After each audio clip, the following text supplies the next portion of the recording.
how would you describe the musical center or root of this piece? When we are listening to Suites by Kate, what are going to be some of those recurring ideas that our audiences will be listening for? There's a couple different lines that do come back in sort of a motivic way. I think one of the main things, sort of like musical relationship wise, that I think is sort of built throughout is, for the most part, because Elizabeth is the one that has these kind of like warring relationships, like internally for the space that they're in. Her music sometimes tends to be the ones that, the moments that are the most kind of unsettled or the most kind of tenuous or just slightly more pessimistic. And then Kate tends to be the one that is, who wants to help make this work because she cares about Elizabeth, because she loves Elizabeth, and is like specifically like has helped uproot their lives to try to do this. So a lot of sort of her musical movement in those situations is sort of to like try to take it and brighten it. You know what I mean? Just to like just like bring like a slightly different lens to it. I think Kate early on is trying to like brighten the mood, and then eventually recognizes that she needs to kind of like really put some stuff on the table. And even that is still coming from the same place of care and caring about Elizabeth as a person and her emotional health and her well-being. That's kind of a big sort of musical pendulum that happens a fair amount throughout. There's this really wonderful quote about your music, but actually that is specifically about Suites by Kate, is that it brings this charming and elaborate complexity. And we've talked about the tenuousness of your writing, and I wonder, is that facilitated by the choice of string quartet? Is that a decision that was made? Well, perhaps I'm biased, but was a decision that was made because of how stunning and complex and the full range of abilities that the string quartet provides? Is it what was it about your choice of string quartet that helped you bring those ideas to the fold? Yeah, I mean, yeah, I am also I'm a string quartet person at heart. When I wrote my first string quartet, like standalone string quartet, it was the only it was the only form that I ever like approached where I was like, oh my gosh, the weight of history, just because there's like just hundreds of thousands of string quartets that all the folks wrote, and there are many of them are very good. But as soon as I got past that, I was like, love this I love this quartet so much because of that they have such ease and facility and range, and deeply flexible without sort of losing like gravitas. You know what I mean? It can do so many things. So that is definitely part of it. I mean, purely just for an operatic purpose, like having a piano in there is also like opera casts tend to rehearse with piano, so it's just this kind of opera.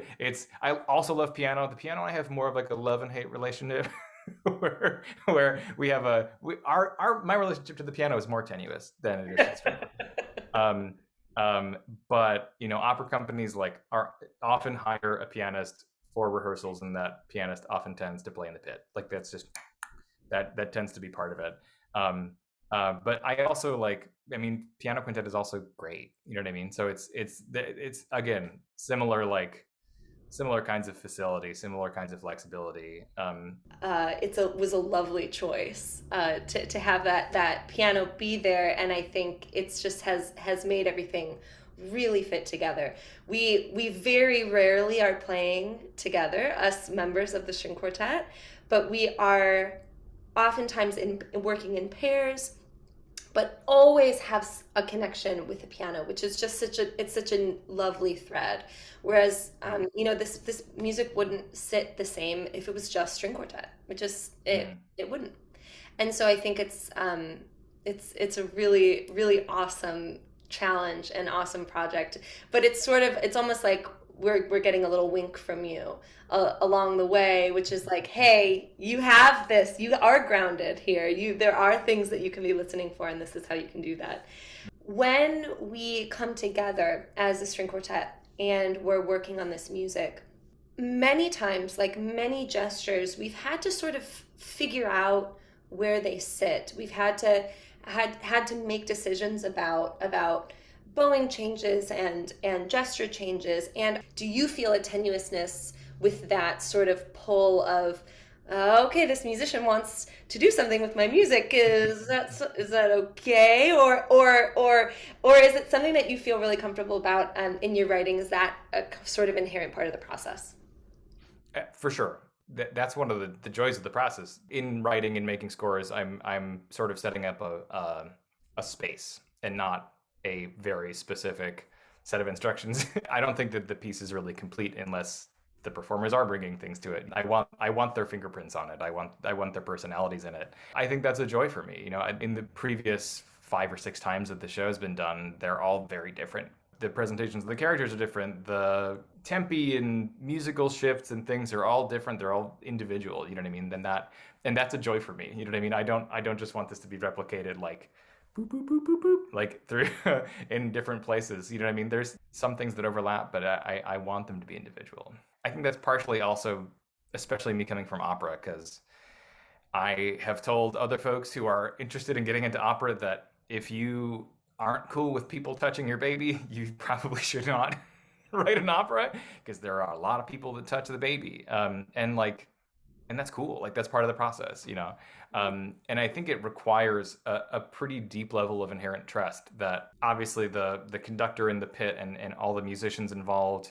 There's coaches, there's directors, there's lighting designers, there's costume designers, there's producers, there's advertisers, just like, and all of those folks get a hand on the ball.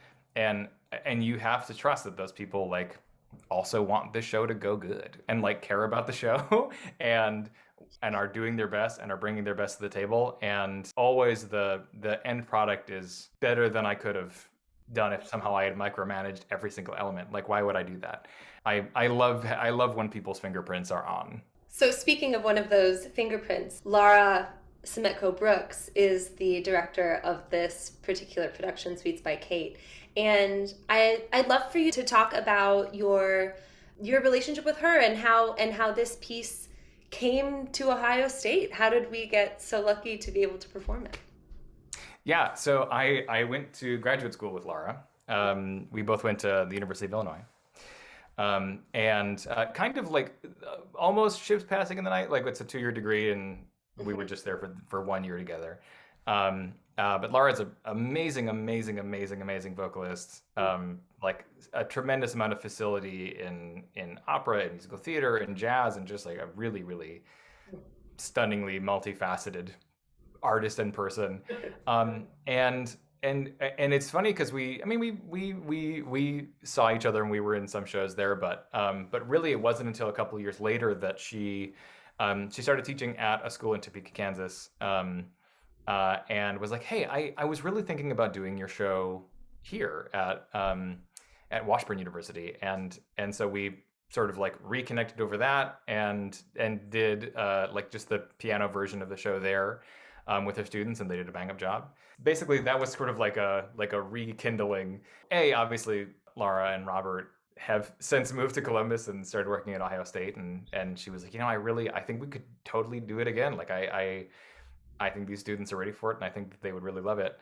And also we've been like planning, art song projects and all kinds of stuff. So we're just sort of, I've been saying in the, basically since Washburn times that if every composer had, an advocate as enthusiastic and excited as Lara, that we'd all be like really happy campers, because Lara's been just like unbelievably, positive and supportive, and yeah, I composers couldn't ask for more. Isn't that the network that we're working to create, right? That's For sure. People that are just rock stars in their field and are working so hard to create such beautiful art. And that's, I think, to get your hands on that and to be able to contribute to that is, it's not like anything else in this world. It's this really spectacular, magical thing.